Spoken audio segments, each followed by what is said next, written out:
The key that kept working. The night my old apartment key unlocked a door that shouldn't have been mine anymore, I stood in the hallway long enough to hear my own pulse in my ears. I hadn't lived there in almost a year. Different lease, different building, different life, supposedly. But the key slid in, turned smoothly, and clicked like it was welcoming me back. I didn't open the door right away. I just stared at it, hands still wrapped around the knob, brain scrambling for explanations that didn't make my skin crawl. I told myself it was a coincidence. Landlords reuse locks. Old buildings cut corners. Rational things people say when something feels wrong but hasn't done anything yet. I closed the door, pulled the key out, and walked away. That should have been the end of it. The reason I was even there was mundane. My old downstairs neighbor, Mrs. Keene, had texted me earlier that day asking if I'd accidentally had a package delivered to my old address. I used to help her bring groceries upstairs sometimes, and she never really stopped thinking of me as the nice one who lived above her. I told her I'd swing by after work. When I knocked, she didn't answer right away. I could hear a TV on inside, loud laughter from a sitcom I didn't recognize. I knocked again. She opened the door slowly, peering out like she was expecting someone else. "Oh," she said, sounding disappointed. Then she smiled. "It's you." I asked about the package. She said she must have been mistaken. She'd already brought it in. I stood there awkwardly, half expecting her to invite me in, half hoping she wouldn't. Instead, she leaned closer and said, "You know, someone's been in your old place." I laughed reflexively. "I mean, yeah, I moved out." She shook her head. "No, I mean recently." That laugh died halfway out of my mouth. She told me she'd heard footsteps upstairs late at night. Furniture moving, the sink running. She said she thought maybe I'd come back. I told her someone new must have moved in. She frowned. "That's the thing. I asked the super. He said it's still empty."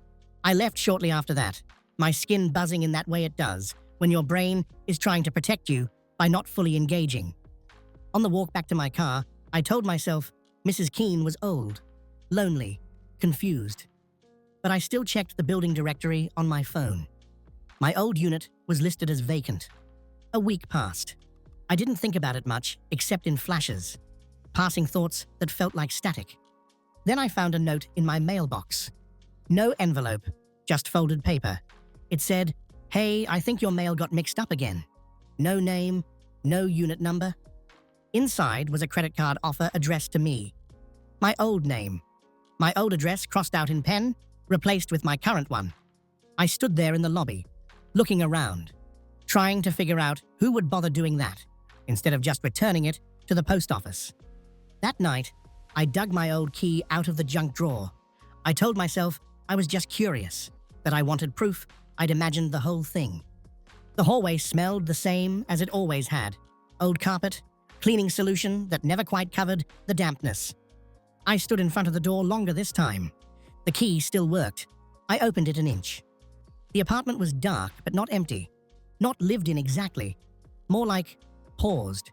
There was a chair in the middle of the living room that hadn't been there when I moved out. A single lamp plugged in, switched off.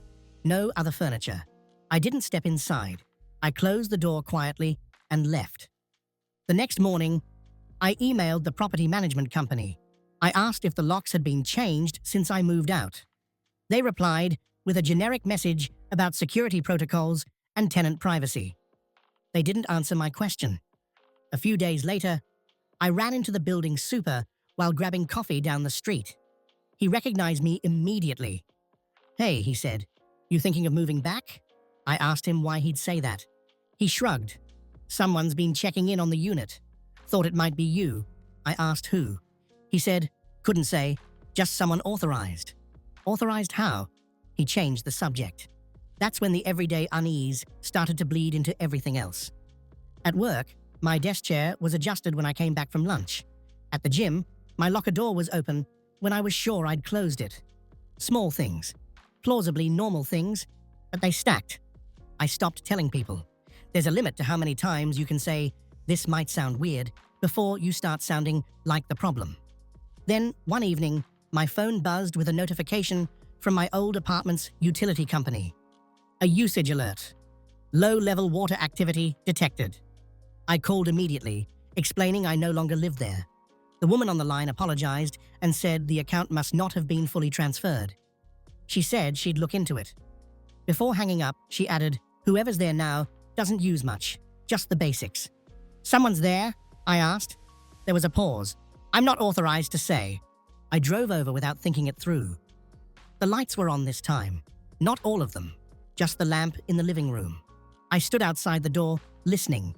No TV, no footsteps. I unlocked it. The chair was gone. In its place was a small table. On it sat a mug. Empty, but still damp. I backed out and locked the door. As I turned, someone cleared their throat behind me. I jumped so hard, my phone skidded across the floor. It was a guy I didn't recognize. Mid-30s. Normal looking, in a way that didn't help. He smiled apologetically. "Sorry, didn't mean to scare you." I asked who he was. He said, "I could ask you the same thing." I told him I used to live there. He nodded. "Yeah, I know." That word again. I asked if he lived there now. He said, "Not exactly." I asked why he had access. He looked at the door, then back at me.